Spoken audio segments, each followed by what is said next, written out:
All right, my man, here we go. Week 1 review. Lesson number 1. A lot of dialogue back and forth. It all started by me saying, you do a lot of things well.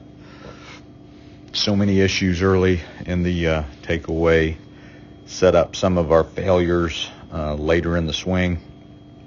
First thing that we talked about was alignment. Let's go ahead and take a look at where your feet are there compared to here. You can already see on the right where you're set up a little bit closed. Here's your target there's your target over to the right. I'm looking at the video on the right.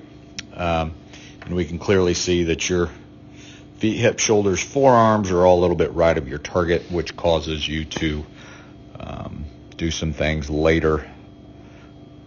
You have to work over the top because your feet, hips, shoulders, forearms are all in your way at the beginning. So we talked about fixing some alignment issues. So many times in golf, if we fix alignment, it can help us cure some ailments later in the swing. So we've got you. Let's go ahead and slide to P2. There we are. First time club is parallel to the ground. Clearly on the right, we can see how buried that club head is. It's already well behind you. Over here, we can see that club face is in a much better position. We talked about your lead arm here. This arm compared to that arm. You're going to get way more depth over on the right. We don't want tons of depth with our arm path. Let's just go ahead and take it a little bit further. We can see how your left arm is getting across your body over on the right. It's parallel to the ground. We want to feel like we're rising a little bit more. So we have less depth over on the left-hand side compared to the right. Now, let's just really isolate your transition. People's transition,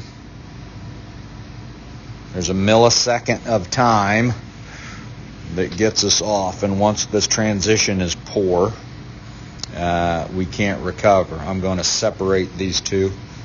Let's look at your transition over on the right. Watch how your hand path, see where it is in space here.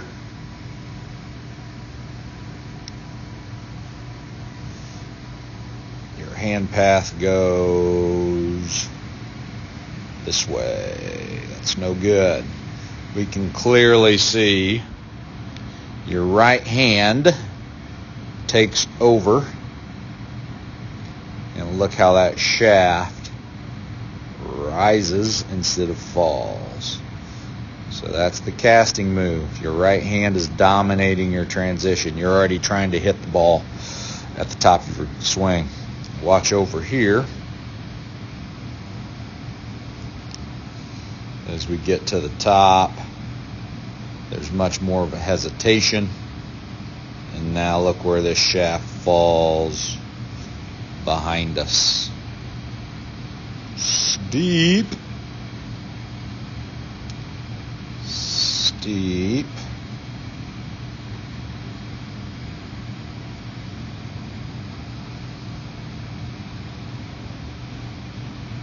Huge difference, okay? So let's do this. Let's separate these two again. I'm going to take this one back. First time that the arm is parallel. Let's put a line there. Let's go back here. Let's put a line here. Now we're going to transition to the top. There we're well under. There we are so over the top we can't recover. Over on the right, the only two outcomes from there are pulls and cuts. Okay. Now let's look at some wrist conditions. At impact and forearm conditions. There you are at impact. Look what you look like over here. So much better. Okay. We need some flexion in that trail. We need this. We don't want that. Okay. Much better position. So if we look at the guy over on the left, all of a sudden he can start to hit pushes and draws from that position. Okay, now we can just rotate into position into a nice finish.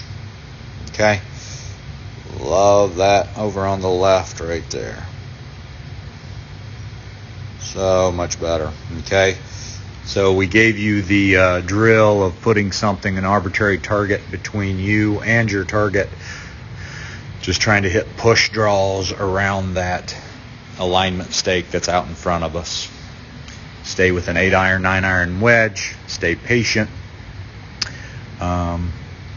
Also, look how much more time, if we take these all the way back to the beginning, and these are perfectly synced up. Not quite yet, but let me get them synced up.